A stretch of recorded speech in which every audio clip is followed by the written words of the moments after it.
Guys, I hold my hands up. I think I prematurely judged Nick because, but where did Courtney just be yappa, yappa, yappa, yappa, yappa? I would be on mute too. Poor thing, but like tried to cuddle me on our honeymoon, literally like hoping that my alarm would fucking go off. I haven't had a one night stand. I don't know. It's like, what, you know what I'm saying? It's like, you know, or whatever. Like now I'm just confused. I thought.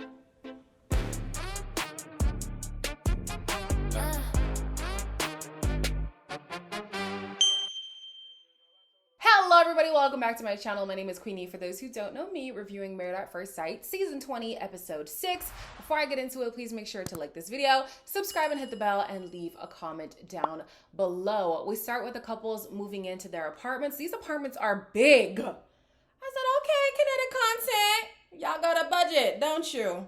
Very nice, very nice. So we see Nick and Courtney planning things to do together. He says that he loves to go to restaurants and bars and try new food. And he even says maybe they could do some karaoke. We later in the episode see them working out together, which was cute. And I was thinking, okay, maybe this is the lighthearted goofiness that Courtney needs. If they can just like engage in things that aren't heavily focused on their relationship, maybe that spark can grow between them. Cameron and Michelle move into their apartment. Miss Girl might be a clean freak, but she cannot cook to save her life. She could barely cut a cucumber properly. Cameron is like, it's no problem. I love to show up for my partner. I love to, you know, make her feel like she's cared for. So he has no problem cooking for her and doing all the husbandly things. We love that. Then we see Tori and Felipe. She says that she is happy with the way that things are going between her and Felipe. However, sex right now is off the table. She's a person who needs that trust to be built before she can engage sexually. And knowing Felipe's history, girl, absolutely.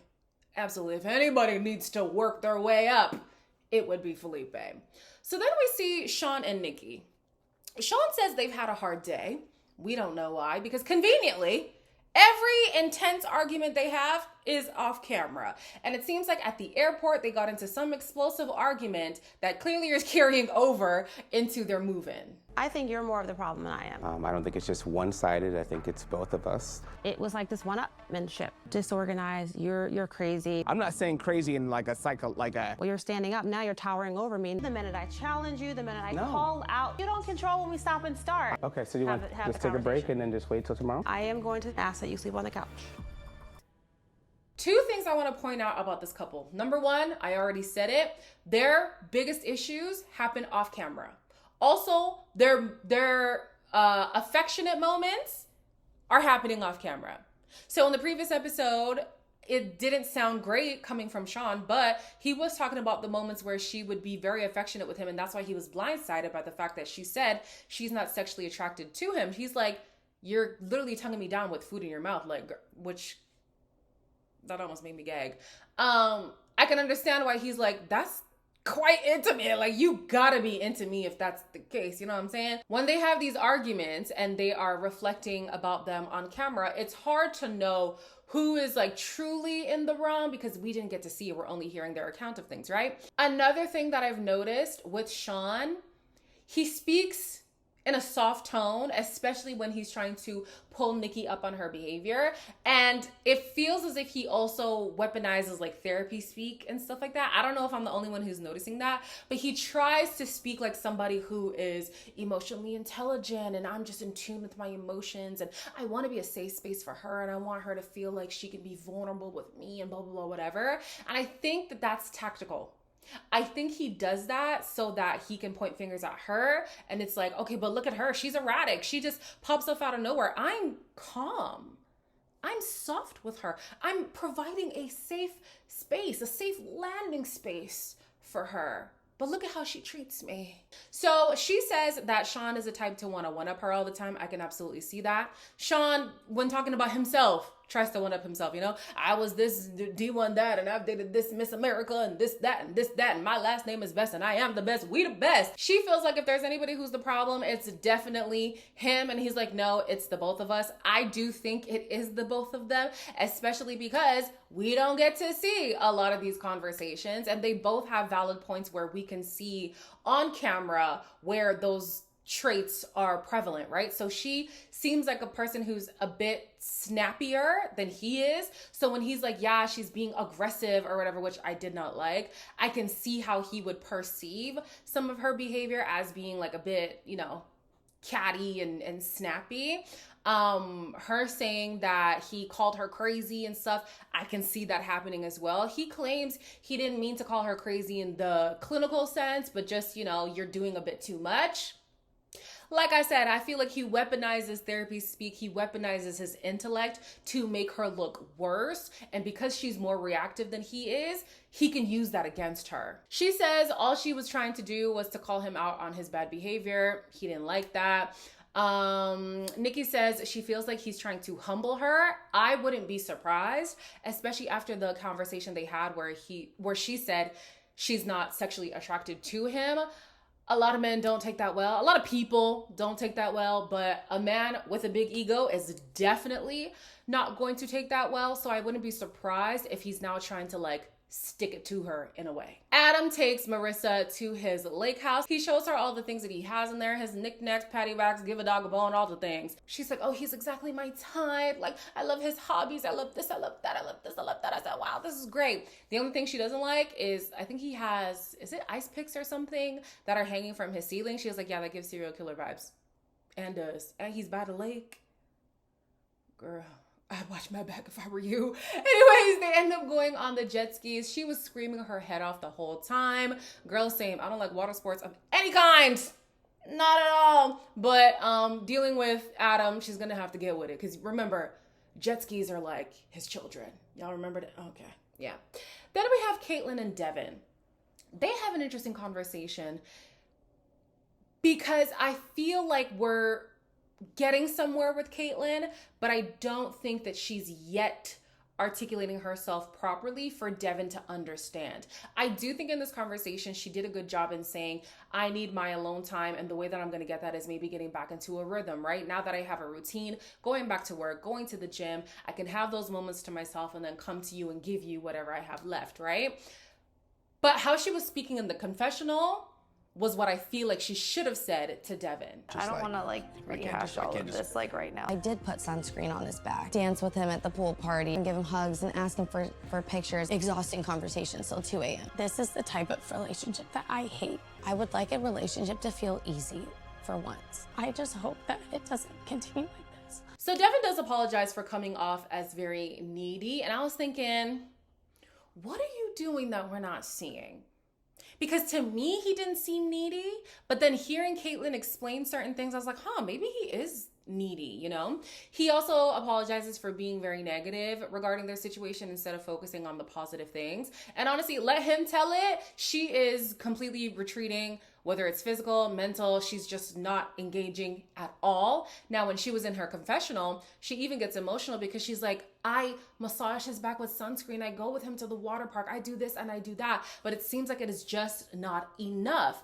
And as she's crying, she's like, I don't like these kinds of relationships. I don't like a relationship that is exhausting. I don't want to be in something that is so hard. I just want a relationship to be easy. And the way that she was speaking, she didn't explicitly say this, but it makes me feel like there is a pain here. Like there's a wound as if she's already experienced this before. And yes, Devin is not her past, but he's reminding her of her past. And that's probably why she engaged more or less. It depends how you look at it. She felt more comfortable with guys who were emotionally detached because maybe that too was a reminder of like a pain point that she had in the past. So I really felt for her in this moment. I had hoped that maybe if she and Devin could have that conversation, he would realize that, oh, it's not me. She has something that she's dealing with from the past, and it's going to take some time for her to now get comfortable with me and to not put whatever she has previously experienced onto whatever they are currently experiencing. So I do think she did a good job in that conversation, but there's more to Caitlyn that Devin has yet to find out. And I wish that they were having those conversations she was able to have with the cameras. The first expert session is with Nick and Courtney. They are talking to Dr. Paz. They initially talk about their similarities, but obviously the roadblock they're having is in the physical intimacy department.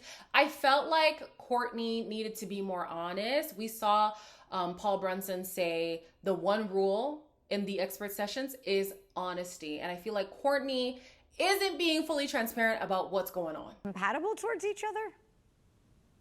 I think so. Yeah. Any kissing? Anything? Not a lot. Not a lot. Are there any turnoffs? Not the most handyman. It's not a turnoff to the point that I'm not gonna make out with them. So wait, you think I'm not attracted to you? I make you feel like that? I'm not entirely sure. Dr. Paz had asked them if they felt like they were compatible. And immediately Courtney's like, as if she's waiting for his response to then give her own. And I was like, Courtney, you need to just say the thing. You need to say the thing. It's like she's constantly looking for him to step up and say something. And this kind of leads into what I said in the previous episode. I think she does want a guy who's a bit more, macho, take charge, masculine presenting, like all those things. And Nick just isn't that. So she's looking to him for direction, but he's leading you down a path that is not a path that you want to go down. You're not agreeing with the things that he's saying oftentimes. Like, she feels like something is wrong. He thinks that things are peachy. And so I think she's going to have to speak up and say where her pitfalls are in this situation.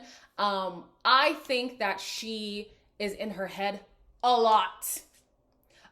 She spoke herself into confusion. She spun a whole web while trying to explain why the physicality just can't be there for her yet. Clearly, she needs to be mentally stimulated. She feels like she's not getting that mental stimulation from Nick. Nick feels like he's not getting this flirty warmth from her. And I can see that. I don't feel like he's there emotionally with her. It's like he just wants the picture of being married and not actually doing the work of being married. Anyways, they talk about turnoffs. He says his turnoff is the fact that she doesn't have this flirty warmth. And then she says she doesn't like the fact that he's not a handyman. What else do they speak about? Yeah, she spoke about being uncomfortable with engaging in things physically because he is still a stranger. Again, she's not really saying that she's missing that mental stimulation. So I think if they had put that on the table, maybe then Nick would have the opportunity to show up in that way. But at this point, he doesn't know what's wrong because she can't say what is wrong in their relationship. He says he thinks she's just overthinking. She does agree that maybe she's in her head a lot. And she says she can engage in more, physical intimacy as long as it doesn't lead to sex. It sounds like she thought if I touch him, he's gonna want to have sex with me. And he's like, no, you could just put your hand on my leg. Like, it's not that deep. Belle and Mecca have a conversation about past relationships and also their parental wounds. We know that she had an absent father. He had 2 absent mothers, and clearly that has played a role in how he shows up in relationships. I'm not chasing no man. What kind of kid were you? Badass little kid. Were you? Just acting a fool. Were you in love? In love? Yeah. But there was this girl that I dated. We were only together for like a couple of months. I think I got pretty close with her. Yeah. Not gonna lie. I don't think you're a hopeless romantic. Am I a hopeless romantic? No, you're not. I got mommy issues. I wish I could heal it, but I can't. But I can soothe it. Mecca definitely is struggling with these mommy issues. He even points it out. He's like, I do have mommy issues. I'm aware of that. For context, in case I don't include them in the clips, his biological mom left right away. And then his stepmom, I think the stepmom not only left, but also kept him away from his brother and I think his grandmother as well. So he had formed these bonds with people who then were ripped away from him, right? I feel it's interesting because somebody in the comments was like, can you put your psychology hat on and dissect Mecca? The reason why I try not to do that too much is, yes, although I did study psych, I don't want to have that responsibility of psychoanalyzing people online, especially because I don't know them for real. And I'm not a practicing psychologist, so I feel like that is unethical. I also want to be able to tell jokes and have people not take me too seriously, But I am going to tap into it a little bit with Mecca right now. I believe that Mecca's wounds are leading him to want to prove to women, which would kind of be his way of proving it to his mothers, that he doesn't need them.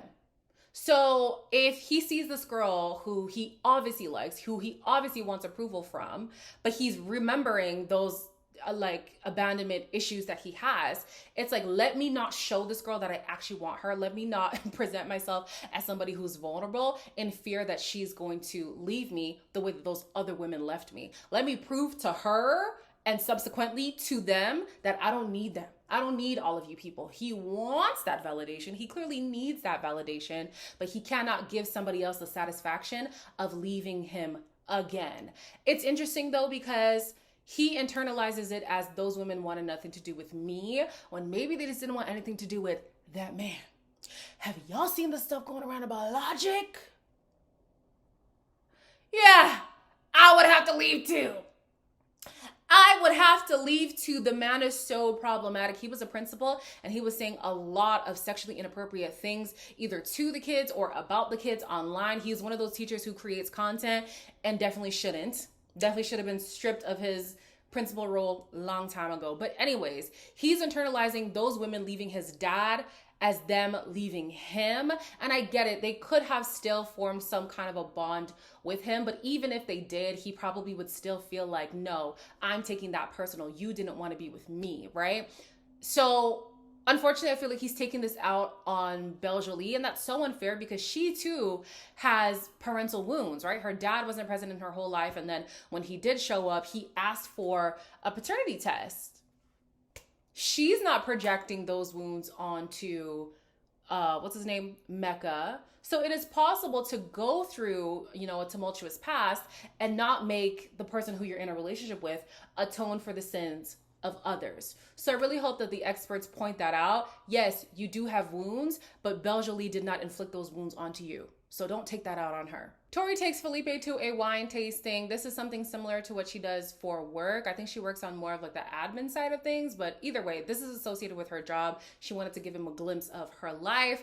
During this conversation, she says that she's a person who's not very transparent about her feelings, especially the dark, sad feelings. And she commends Felipe on being so transparent because that's something that she wants to be able to do. I don't share when I'm going through hard things. There's not really a person I go to. Found out my mom had cancer. There's no more cancer, and it's good. So much for you, babe. But was that hard for you? Like, what the fuck? no, because I think it's not about me, Well, yeah, but it's your mom. I know. Now, it's not to say that Tori needs to break down and cry or just show that she was so distraught when she found out the news about her mom having cancer. However, it's interesting how she has a close relationship with her mom and her sister, right? And then her mom got this diagnosis that would shake her world, and she dissociated and she was like, oh no, but that's not a me thing. It's happening to my mom. So I don't really have the space to be sad about it. That was really sad. That was really sad. And even Felipe was like, I mean, it's your mom. Like, you're okay to feel, sad. Like, you're okay to say that broke me. But she's like, oh no, like, it's fine. And she had her surgery and she's fine now. And I just thought, like, man, what had happened? Well, I guess she has her father wounds too. I don't fully remember her story because that was like the first episode. But with her, it could be a similar thing with Mecca.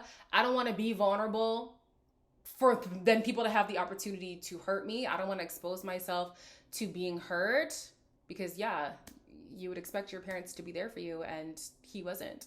Just didn't want to be. And that's hurtful. That's painful.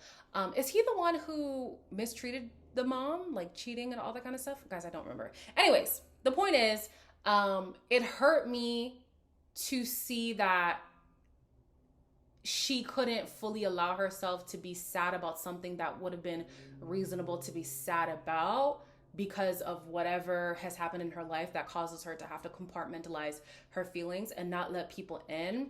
She says that she loves that Felipe is able to just be honest, transparent, vulnerable about the good, bad, and the ugly. And she does hope that one day she'll be able to get there. I did like the fact that she was even able to talk about this. That's definitely a step in the right direction. Caitlyn and Devin are next to have their expert session. And she says, although I knew information coming into this, I could just see from the energy that you guys have here, it's not going well. See it all over this face. Rejection, abandonment in my life. She communicated that she's someone who needs space. I need some sort of energy exchange. Give me a compliment. It doesn't even need to be physical. You're tearing up right now. Yeah, this is like just a lot. I think I just need to like not be dissected as much. I feel like less is more with me always. I just want understanding, man. Caitlyn explains what happened with the whole gym situation. She felt like she saw him wake up and then go back to sleep. So in her mind, she was like, okay, well, he doesn't want to go to the gym. Let me just go by myself. I think that is not true. I think she wanted to go by herself regardless. But either way, she says that there are things that happen where he perceives things a certain way, which is not the way that she intended them to be perceived. And when she explains herself, he doesn't take that at face value. And so he digs and digs and digs, which makes her get defensive. Now, I'll be honest, the way that she explained the whole gym thing, I was like, well, I can see why he would ask more, because he literally said, I get attacked as part of my job. Like, you can shake me awake. Like, who cares? We agreed to go to the gym. Why didn't you wake me up to go to the gym? But then I guess I could also, like, anyways, these two, they're just missing each other, honestly. Missing each other completely. She says that she's starting to feel like the villain. And because of that, she's starting to retreat. Like, if he's constantly nitpicking things, then she doesn't really want to try. He says he doesn't want to see her as the villain. He's just trying to get more information on what's going on. She says with her, less is more. The less you're just, on me, the more I'm able to show up for you. And I think that that is worth exploring. Like, if he just cools down for a little bit and gives her an opportunity to approach him, maybe things will be better. But we see, like, there's even a situation where they are talking about the things that they love about each other, right? And at first she's looking at him, she's telling him the things that she loves, and it was so sweet, right? And then when it was his turn, she couldn't look him in the eye, and he was like, yeah, one thing I want you to work on is your eye contact. If this is an example of what he does, like just constantly nitpicking, I can see why she's just like, I'm a recluse now. I don't want to talk to you. Like, you're just picking at every single little thing, and that eventually is going to piss somebody off. She says that she's the type of person who is going to address things when there is something worth addressing, and right now she doesn't feel like there's anything worth addressing. I don't think that is true. Again, like I said in her confessional, there is a wound here that Devin is picking at, and I think she has to make him aware of that. While getting ready for bed, we see Shawn and Nikki in the bathroom together, and this man is taking a bird bath, otherwise known as a hoe bath, and I'm here like, you little nasty.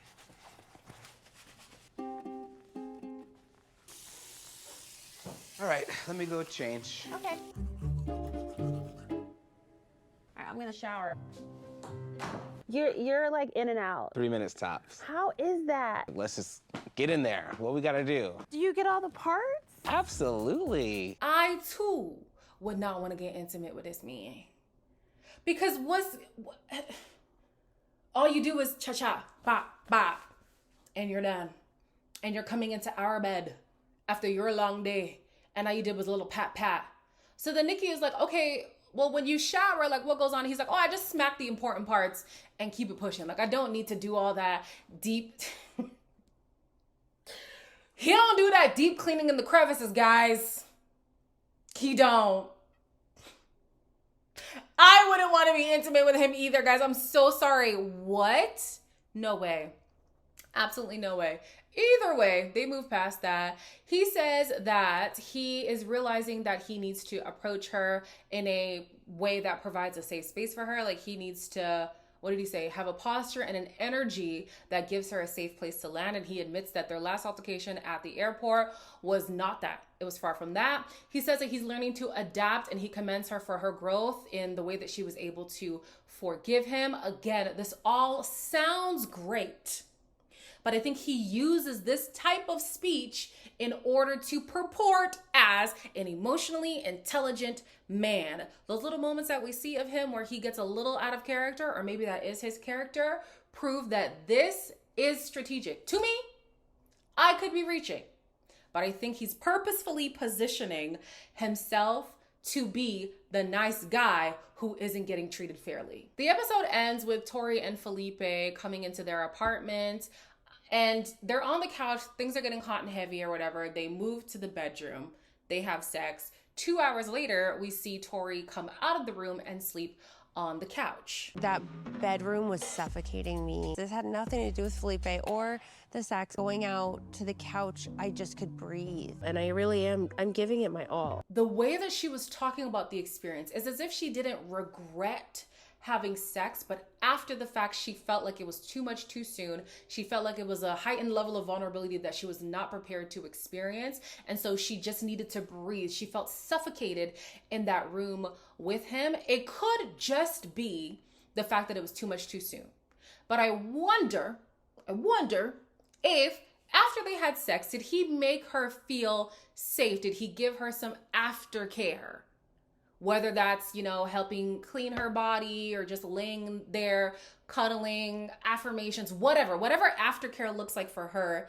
I wonder if she received it, because maybe that would have made her feel like, okay, this doesn't line up with the timeline that I had, but he's making me feel safe. He's making me feel like this wasn't a mistake, and I can trust this man. Am I reaching? Somebody let me know. Somebody let me know. I question if there was aftercare or not. But we'll see in the next episode. They have their first dinner party, which I'm so excited about. I love the dinner parties on the international version. So glad they're bringing it to the to the US. So as always, like, comment, share, and subscribe. And I will see you in the next one.